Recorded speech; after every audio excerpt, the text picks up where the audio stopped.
My mom said I should be grateful to babysit my brother's kids because, in her words, what else do you have going on in your empty little life? They treated my sister-in-law like a queen while I saw a full-grown woman, a respected teacher, was reduced to a free nanny. But the day Kayla blamed me for her child's scraped knee, that's when I knew. They didn't just take me for granted. They thought I was disposable. And that was the last day I played nice. They called her selfish, jealous, and dramatic, but never once stopped to ask what she was going through. If you've ever been the good one left behind, stay with me. This revenge story will speak straight to your heart. My name is Lana. I'm 36 years old, single, and a third-grade teacher at a small elementary school in Lancaster, Pennsylvania. My life isn't flashy. I'm not married. I don't have kids, and I don't post about vacations to Bali or extravagant brunches like the people my age on Instagram. But I love what I do. I love helping kids grow, and I love the quiet life I've built just 15 minutes from my childhood home. My days are full of lesson plans, coloring pages, and the occasional classroom drama. At night, I go home to my cozy little house, light a candle, and catch up on old crime shows. It's not glamorous, but it's mine. My parents still live in the same two-story colonial where I grew up. It's always smelled like cinnamon and laundry detergent. My mom, Judith, is the sharp-tongued, old-school kind of woman who believes daughters should be helpful and sons should be worshipped. My dad, Harold, is quieter, kind, but passive. He rarely challenges mom on anything. Then there's my younger brother, Derek. The golden boy, always has been. Smart, athletic, charming. He was the pride of the family. He could do no wrong, even when he dropped out of college, even when he changed jobs 6 times in 5 years. And when he brought home Kayla, the woman who would become his wife, my mother acted like royalty had entered the house. Kayla was beautiful. I'll give her that. Blonde, petite, always perfectly dressed. She had that sugary voice, an overly sweet smile that masked something sharper underneath. She worked part-time in event planning, but somehow never seemed to lift a finger at home.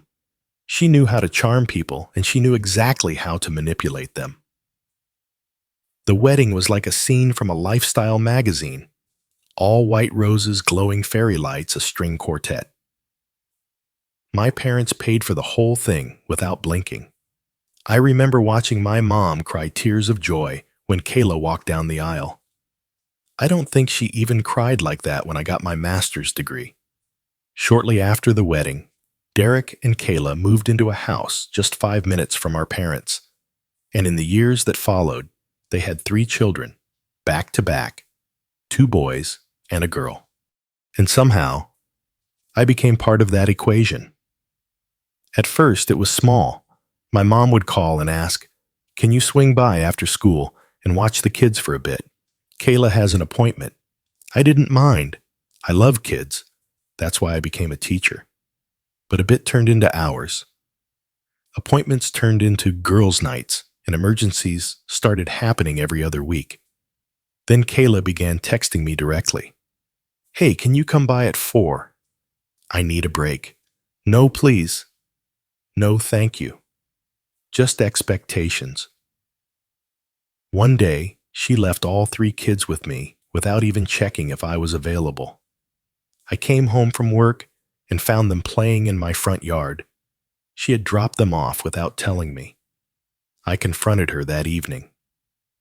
"Kayla, you can't just leave the kids at my place unannounced." "I have work. I have my own life," she cut me off laughing. "Oh, come on, Lana. You don't have that much going on, and they love you." I was stunned. I tried to talk to my mom about it later that week, thinking she'd be on my side. Instead, she scoffed Kayla's doing her best. She has 3 kids to handle. You're just jealous because she has a family and you don't. That hurt more than I let on. My own mother had reduced my life's work to not having a family. She ignored the fact that I dedicated myself to hundreds of children over the years, teaching them, mentoring them, loving them. Still, I tried to brush it off. I told myself they didn't mean to be cruel, that maybe I was being selfish. So I continued helping. I watched the kids. I picked them up from daycare. I even babysat on nights when I was dead tired. But the pattern continued and worsened. It didn't matter what I had going on. If I said I couldn't help, I was guilt-tripped. You never help anymore. Kayla's exhausted. You're being dramatic, Lana. It was as if my entire value in the family had been reduced to being Kayla's unpaid nanny. And the worst part, no one saw it but me. The breaking point didn't come all at once. It was a series of small humiliations that built up like pressure in a sealed pot. One Saturday, I had plans. Just simple plans. Brunch with a friend from college I hadn't seen in years. I told my mom in advance, even put it in the family group chat. But at 9:15 a.m., Kayla texted me, dropping the kids off in 30 minutes. Be ready. They've had waffles, so just snacks later. Excuse me. I didn't even answer. I was in the shower when the doorbell rang 3 times in a row. I opened the door, soaking wet in a robe. And there they were. 3 little faces looking up at me. Kayla's SUV already speeding down the road. That afternoon, I missed my brunch. My friend left town the next day. I told Kayla I was upset, and she replied with a voice note, Lana, you need to stop acting like your time is so important. You're single. You don't even have pets. What exactly are you busy with? I was stunned. I replayed that message 3 times just to be sure I heard her right. That night, I called my mom. I was angry, shaking. I told her what Kayla said. Do you know what she said? She's right, you know. You have no responsibilities. It wouldn't kill you to be a little more supportive. My jaw dropped. I finally snapped, Mom. I've been more than supportive. I've given up my weekends, my evenings, my sanity. I'm not their mother. There was a pause. Then she said quietly, You've always been so dramatic, Lana. Maybe that's why you're still alone. That line hit me like a slap in the face. I didn't respond. I hung up. And for the first time in a long while, I cried. Not the soft kind of crying you do in a sad movie. The ugly, chest-heaving kind that comes from years of silent pain, finally clawing its way out. The next week, I ignored texts from Kayla. I stopped responding to last-minute babysitting demands. I kept my distance. And for a moment, I felt proud of myself. Until the guilt began. It came not from them, but from within. Every time I saw my dad's name flash on my screen, I thought, what if they really need me? Every time I heard my niece's laugh in a video my brother posted, I felt a pang. I did love those kids. None of this was their fault. So I gave in, again. 2 weeks later, I was watching them after school. The youngest, Noah, age 3, was running through the living room in socks. I told him twice, slow down, buddy, you'll slip. And he did, right on the hardwood floor.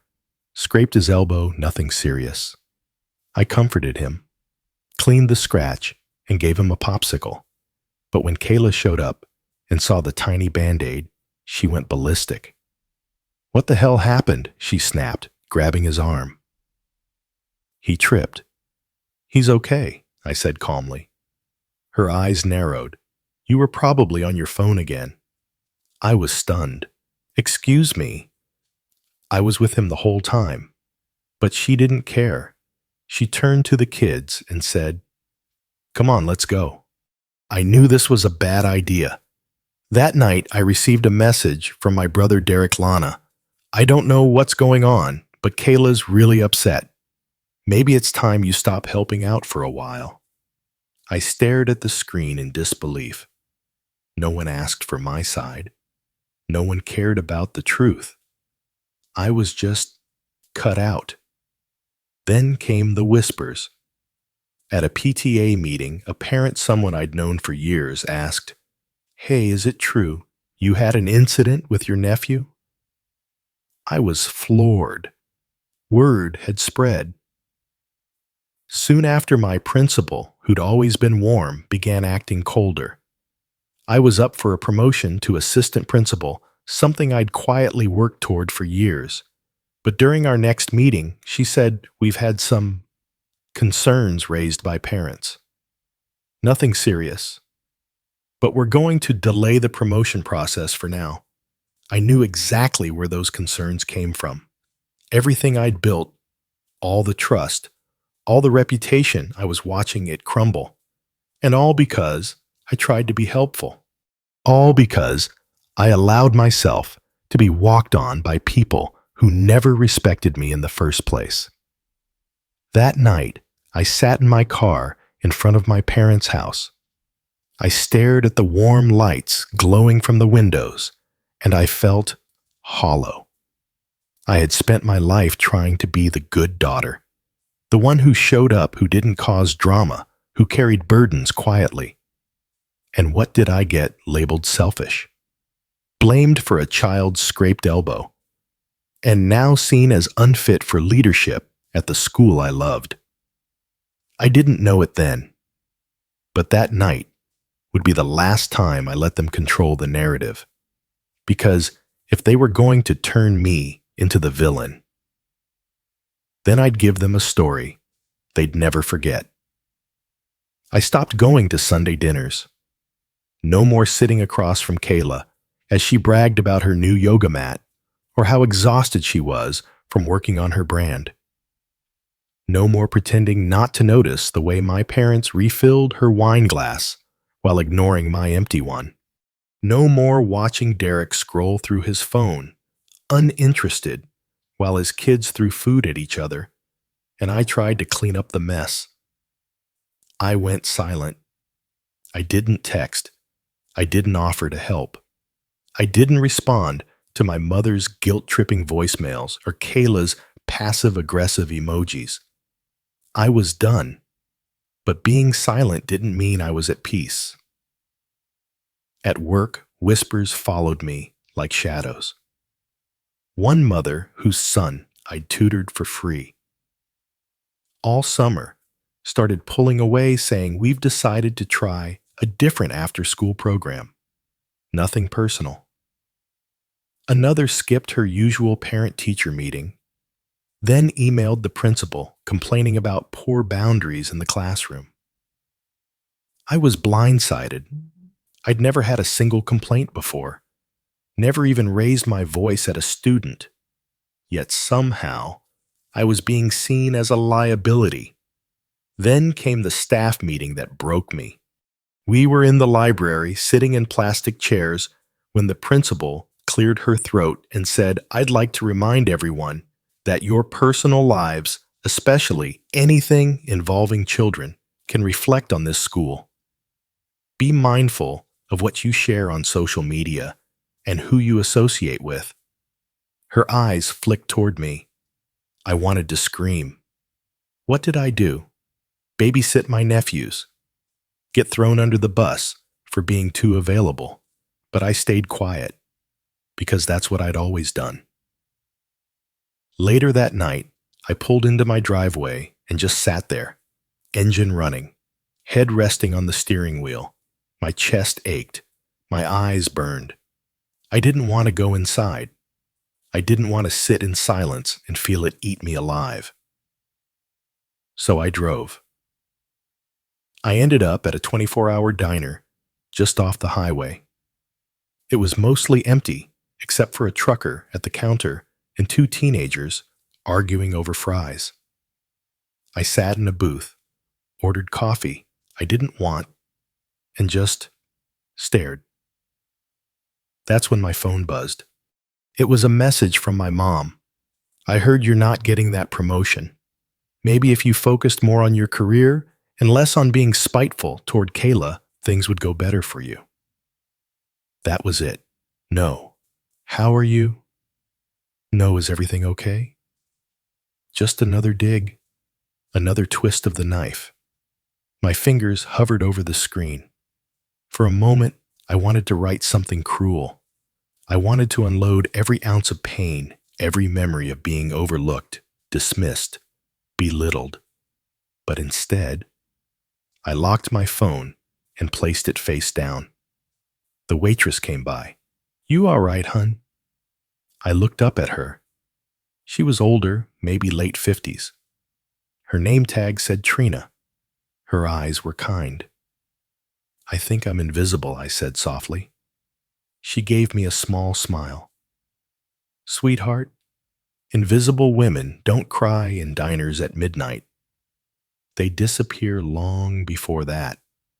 That line hit me harder than she probably intended.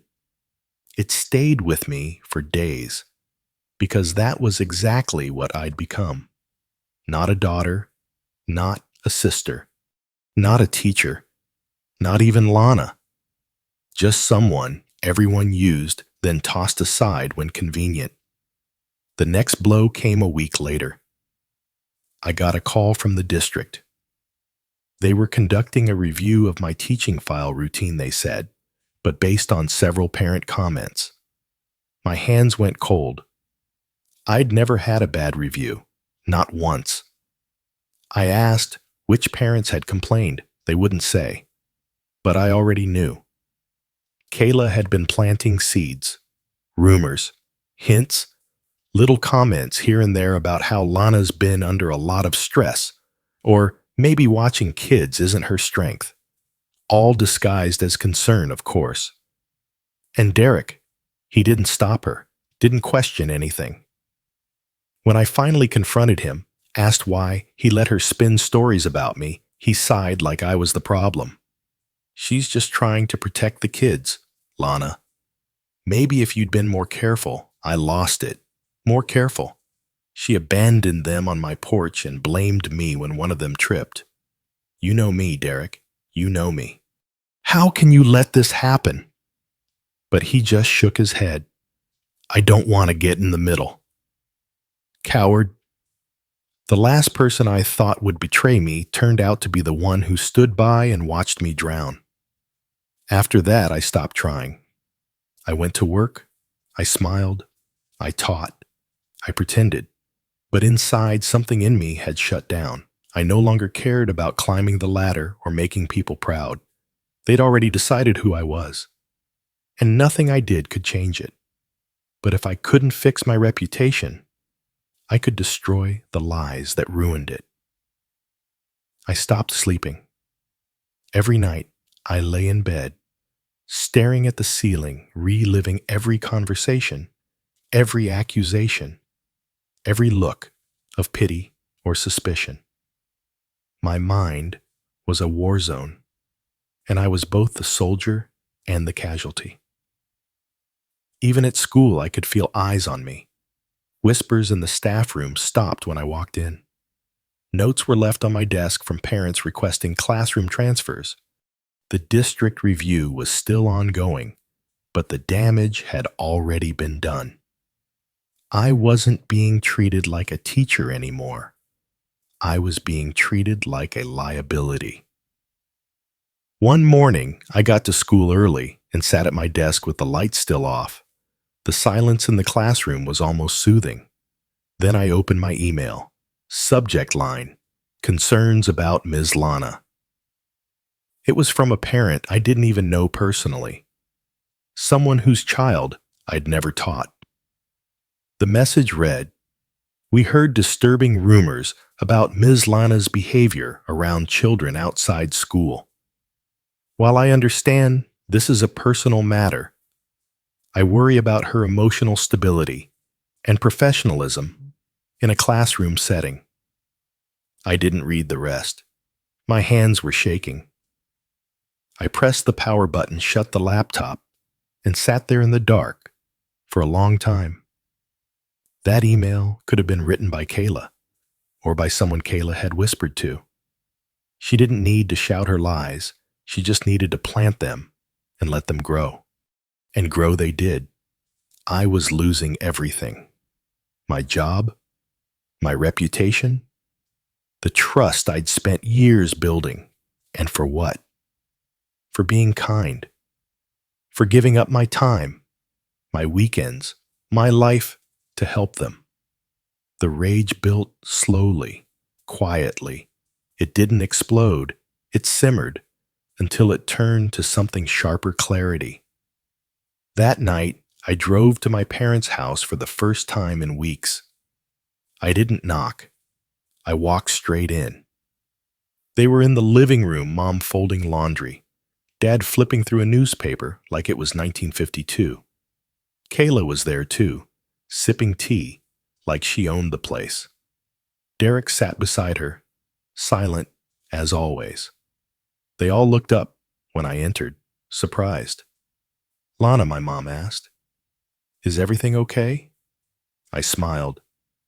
Not because I was okay, but because, for the first time in a long while, I knew exactly what I was going to do. "I just came to drop something off," I said, placing a small envelope on the coffee table. Kayla narrowed her eyes. "What's that?" I looked at her steady. "You'll find out soon enough." Then I turned to my mother. "You know what hurts the most, Mom. It's not Kayla. It's not even Derek. It's you. You were supposed to protect me, to see through lies. But you never even asked for my side." "Lana, don't be dramatic." "No," I cut her off. "You don't get to use that word anymore. I've spent my entire life being quiet, so no one else felt uncomfortable. I gave and gave and gave until I had nothing left." I turned to leave. Behind me, I heard Kayla mutter under her breath, still playing the victim. I paused. But I didn't turn around. Not yet. Because I wasn't done. That night, I did something I never thought I'd do. I opened my phone and began scrolling through old texts. Kayla had sent me so many over the years, most of them rude, some borderline abusive. Screenshots of conversations.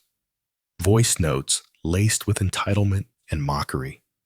Photos of her kids dumped at my house. Even one where she'd bragged about skipping work while I watched the kids. "You're such a lifesaver, Lana. Now, I can finally get my nails done in peace."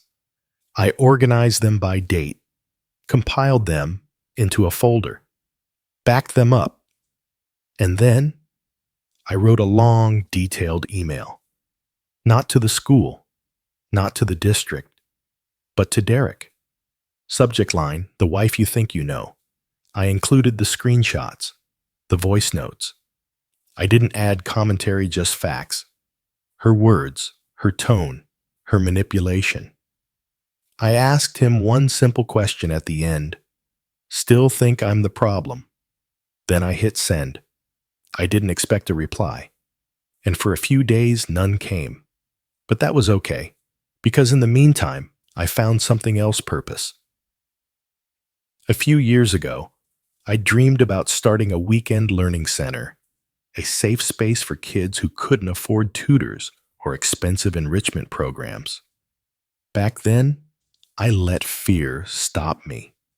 Told myself I was too busy, too alone, too underqualified.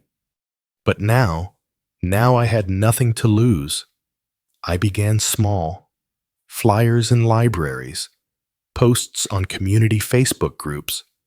A few parents reached out parents whose kids I'd taught years ago. They remembered me. They trusted me. The first weekend, I hosted 5 kids in the church basement. By the second month, there were 30. Parents brought snacks. Local teens volunteered. The community rallied around me. And suddenly, I wasn't invisible anymore. I wasn't Lana the babysitter or Lana the problem. I was Ms. Lana, the educator, the leader, the woman who refused to disappear. 2 weeks passed before I heard from Derek. I was at the community center helping one of my students sound out the word important when my phone buzzed. I glanced down. Derek. 1. New message. Can we talk alone? I didn't reply immediately. I finished the lesson, packed up the crayons, and made sure the kids had their snacks. Then I sat in my car and took a breath before typing back. You can come to my place. Saturday, noon, no Kayla. His response was quick. Okay. When he showed up, he looked different. Tired. Heavy. Like someone who had finally realized the house he lived in was made of glass. He sat across from me at my kitchen table, hands folded, eyes low. I read everything he said. All of it. I didn't know she talked to you like that. I didn't speak. I let the silence sit. She told me you were unstable, that you were exaggerating, that you were jealous because she had what you didn't. That stung again, but I stayed calm. And you believed her. He nodded shamefully. Derek, do you know how many weekends I gave up for your kids? How many nights I missed sleep so she could go out or nap or take a break? I wasn't jealous. I was exhausted, and I was used. He looked up then. I'm sorry. I'm not the one you should be apologizing to, I said coldly. You let her ruin my relationship with Mom and Dad. You stood there while she dragged my name through the dirt, and you didn't say a word. He swallowed hard. I didn't know how to stop her. That's the thing, Derek. You didn't even try. There was a long pause. She's not who I thought she was, he whispered. No, she's exactly who you thought she was. You just didn't care until it hurt you. He flinched, and I didn't feel guilty about it. I'm not here to fix your marriage, I added. But I will tell you this, if you let her keep poisoning this family, you're going to lose more than just me. He nodded slowly. I'll talk to Mom and Dad. You won't need to, I said, standing up. They're about to find out who Kayla really is. What Derek didn't know was that I had been busy. In the weeks since my so-called breakdown, I'd collected every piece of evidence, every petty insult, every cruel implication Kayla had ever sent me. But I didn't send it to just Derek. I sent it to my parents. Printed copies, hand-delivered. Tucked inside a simple manila envelope were screenshots of Kayla telling me I was a pathetic spinster. Recordings where she joked about dumping the kids on me because that's what losers are for. And even a text she sent to a friend bragging about how easy it was to get my mom to side with her. Just cry a little and mention how hard motherhood is. Works every time. I didn't need to add commentary. Her words were the poison, and they read like venom on paper. The fallout came fast. That Sunday, my mother called me. I let it ring. Then she texted, "Please come to dinner. We need to talk. I'm sorry." It was the first time she'd said those words to me in years. I went. And when I walked into that house, my childhood home where I had once been invisible, I didn't feel small anymore. Kayla wasn't there. Derek sat on the couch, quiet. My father stood in the corner, arms crossed his face, unreadable. But my mother, she looked shaken. Lana, she said, voice trembling. I didn't know. I didn't want to know, but I saw everything. She paused. I owe you an apology. I waited for not listening, for dismissing you, for failing you as a mother. And then she cried. Not the performative tears she shed at Derek's wedding, but real ones, raw and cracked. I let her turn me against my own daughter, she said, and I let you carry burdens that weren't yours. I didn't hug her, but I nodded. That ends now, I said quietly. She nodded too, and just like that, the tide turned. Kayla tried to fight back, of course, claimed the messages were taken out of context, accused me of attacking a mother. But the damage was done. Derek didn't defend her anymore. My parents no longer invited her to dinner without him. And the best part, my community rallied behind me. The weekend center I had started, it grew fast. Local papers picked up the story. Beloved teacher creates free learning space for working parents. Donations poured in.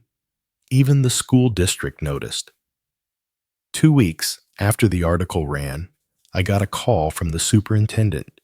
We'd like to offer you a new position, she said. Head of Community Learning Programs. It's part-time, flexible, and fully funded. It wasn't the promotion I'd lost. It was better. It was mine. No one could take it from me. And I didn't owe it to anyone but myself. The next time Kayla showed up at my door, she wore sunglasses and a tight smile. I just wanted to say, I think we got off on the wrong foot. I stared at her. You made me out to be the family lunatic. You sabotaged my job.